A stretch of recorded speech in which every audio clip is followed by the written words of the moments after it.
तो दोस्तों आज की इस वीडियो में आपका भाई आपके लिए लिख रहा है प्री बोर्ड कक्षा 10वीं का आपका विशिष्ट हिंदी का पूरा पेपर हल सहित। ठीक है दोस्तों, क्वेश्चन फर्स्ट से लेकर तो आपके लास्ट तक जितने भी आपका निबंध तक, पत्र लेखन तक, सभी में जो है आज की इस वीडियो में आपको पूरा सॉल्यूशन देने वाला हूँ। ठीक है दोस्तों, और एक चीज़ दोस्तों, वीडियो के स्टार्ट होने से पहले मैं आपसे कहना चाहूँगा, ठीक है, कि आप जो है इसमें विशिष्ट हिंदी में जो है पढ़ाई करें। ठीक है, मैं सॉल्यूशन दे रहा हूँ, ये मैं आपकी थोड़ी सी सहायता कर रहा हूँ, आपको बस रास्ता दिखा रहा हूँ, बाकी आप पढ़ाई करें, वरना आपके लिए काफ़ी ये आपके लिए अच्छा नहीं हो सकता है। ठीक है दोस्तों, तो चलिए हम जो आगे बढ़ते हैं। ठीक है दोस्तों, तो कुछ इस प्रकार से आपका पेपर रहने वाला है। ठीक है, तो ये तो था आपका पेपर। चलिए अब इसके आंसर की बात करते हैं। ठीक है दोस्तों, तो दोस्तों ये इसके आंसर की। ठीक है दोस्तों, तो आपको आंसर की कैसे मिलेगी मैं वीडियो के बीच में आपको बता दूंगा, या फिर लास्ट में आपको बता दूंगा। ठीक है, तो आप वीडियो को पूरा देखिए। देखिए, तो यहाँ पर आपका सबसे पहला आपको प्रश्न देखने को मिल जाता है। ठीक है दोस्तों, कि सूरदास की भाषा है। ठीक है, तो सूरदास की भाषा कौन सी है दोस्तों? ब्रज भाषा है। ठीक है, तो यहाँ पर आपको ब्रज लग जाएगा। दूसरे आपका है लोक संस्कृति का जन्म हुआ। ठीक है, तो लोक संस्कृति का जन्म हुआ दोस्तों गाँव में।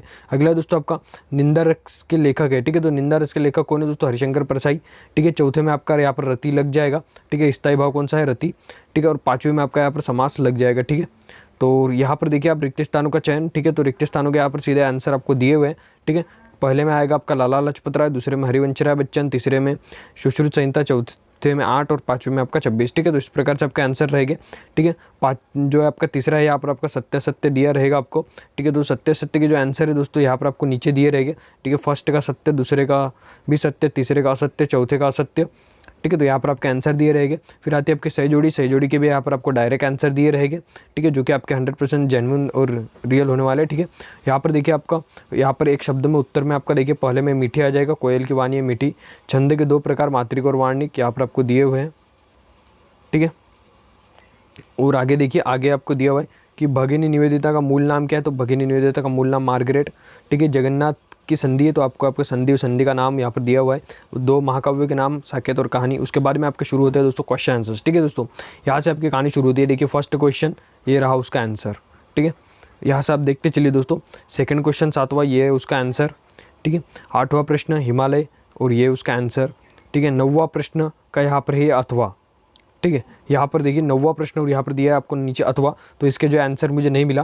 ठीक है, तो आप थोड़ा सा चेकआउट कर लीजिएगा, और नहीं तो मैं टेलीग्राम पे डाल दूंगा, आपको टेलीग्राम का लिंक नीचे मिल जाएगा, वहाँ पर मैं इसका आंसर जो आपको पोस्ट कर दूंगा। ठीक है, ये में है आपका 10वां, और ये रहा आपका 10वें का आंसर।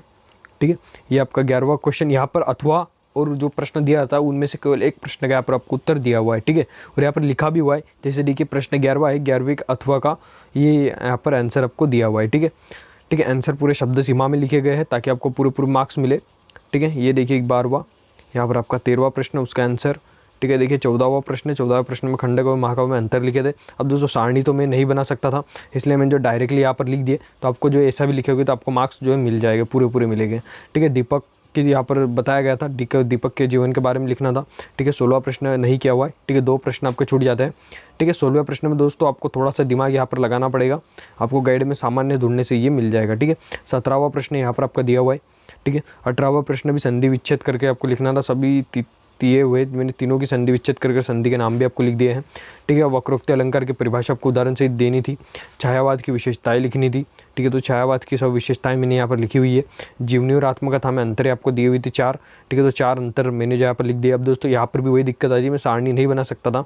ठीक है, तो मैंने यहाँ पर जो डायरेक्ट लिख दिया है, तो आप जो सारणी के रूप में उसे बदल सकते हैं। ठीक है, तुलसीदास और महादेवी वर्मा के ऊपर जो है यहाँ पर आपको कवि परिचय लिखना था, तो ठीक है, तो मैंने यहाँ पर जो है तुलसीदास जी को चूज़ किया है। ठीक है, तो तुलसीदास जी का यहाँ पर दिया हुआ है। ठीक है, नाम नहीं दिया हुआ है, तो आपको ये नाम डिनोट कर लेना है। दूसरे में आपका वासुदेव शरण अग्रवाल एवं रामकृष्ण बेनीपुरी के ऊपर आपको जो है बिंदुओं पर जो है यहाँ पर लिखना था। ठीक है, तो यहाँ पर जो है, ठीक है, चलिए आगे बढ़ते हैं। आगे आपको दिया हुआ था 34। ठीक है, पद्यांश की सप्रसंग व्याख्या। ठीक है, तो यहाँ पर जो है आपको नीचे व्याख्या मिल जाएगी। ठीक है, उसके बाद में यहाँ पर 26वां आपको यहाँ पर गद्यांश दिया हुआ था। ठीक है, गद्यांश को पढ़कर जो इसका आंसर लिखना है। ठीक है, तो मैंने सीधा आंसर लिख दिया। सबसे पहले आपको पूछा था कि भाई शीर्षक क्या है? स्वस्थ शरीर है। अनमोल क्या है? अनमोल हमारा शरीर है।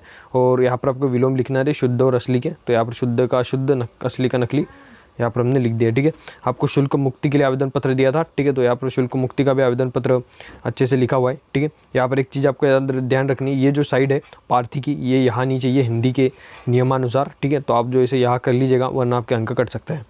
ठीक है, और यहाँ पर देखिए निबंध आपको लिखना है, ठीक है। तो यहाँ पर मैंने जो 5वां विद्यार्थी जीवन को चूज़ किया और उसके ऊपर काफ़ी लंबा चौड़ा यहाँ पर निबंध लिख दिया है, क्योंकि कोई आपका अंक ना काट पाए, ठीक है। और यहाँ पर जो है आपको एक विषय पर रूपरेखा लिखनी थी, ठीक है। तो यहाँ पर जो है जल संरक्षण, कंप्यूटर शिक्षा, पुस्तकालय और महत्व, इनमें से लिखनी थी, ठीक है। तो मैंने यहाँ पर जो है लिखी है, तो आप थोड़ा सा देख लीजिएगा किस पर लिखी है, ठीक है। तो यहाँ पर ये वनों के संरक्षण पर लिखी हुई है, ठीक है। वृक्षों से लाभ, वन संरक्षण की जरूरत, ठीक है। और मैंने यहाँ पर डाला भी नहीं है, मैंने बस आंसर करके वन संरक्षण को देख के आप लिख दिया, ठीक है दोस्तों। तो इस प्रकार से दोस्तों पूरे आपके आंसर किए, जिसमें आपको 3 प्रश्न जो है नहीं मिलेंगे। उन 3 प्रश्नों को आपको थोड़ा सा दिमाग लगाकर लिखना पड़ेगा, नहीं तो मैं कल तक जो इसे टेलीग्राम पर पोस्ट कर दूंगा, ठीक है दोस्तों। अब इस पर आपको कैसे जाना है, ठीक है, आंसर की आपको कैसे लेनी है, चलिए मैं उसके बारे में आपसे डिस्कस कर लेता हूँ, ठीक है दोस्तों।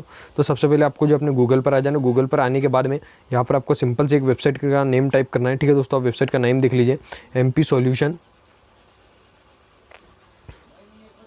ठीक है, mp-solution.online, ठीक है। ये जो है दोस्तों आप याद रखिएगा, mp-solution.online, ठीक है, mp-solution.online, ठीक है। आप जो इसे वीडियो पॉज करके देख लीजिए पूरा नाम, ऐसा ही आपको टाइप करना है, नहीं तो आप गलत साइट पर पहुंच जाएगा, ठीक है। आप जैसे ही इसे सर्च करेंगे, एक तो आपको गूगल का इंडेक्स पे जाएगा, या फिर सीधे वेबसाइट ओपन हो जाएगी, ठीक है। अब ये होने के बाद दोस्तों इस वेबसाइट को आपको स्क्रॉल डाउन कर लेना है, और स्क्रॉल डाउन करने के बाद देखिए दोस्तों यहाँ पर आपको लिखा रहेगा pre-board 10th Hindi paper solution, ठीक है दोस्तों। या फिर आप कोई चित्र देखकर भी आप जो पता लगा सकते हैं, ठीक है। स्क्रॉल करने पर आपको फर्स्ट ही पेज पर ये जो मिल जाएगा, और जब आप इस पर क्लिक करेंगे या फिर इस रीड मोर पे दबाएंगे, ठीक है। तो चलिए हम इसकी इमेज पे क्लिक कर लेते हैं, ऐड आएगी, ऐड को आपको सिंपल से क्लोज कर देना है, और क्लोज करने के बाद दोस्तों आपके सामने पूरी आंसर की जो है रहेगी, ठीक है दोस्तों। तो उम्मीद करता हूँ आपको वीडियो पसंद आया होगा। चलिए मिलते हैं नेक्स्ट वीडियो में और किसी नए टॉपिक के साथ।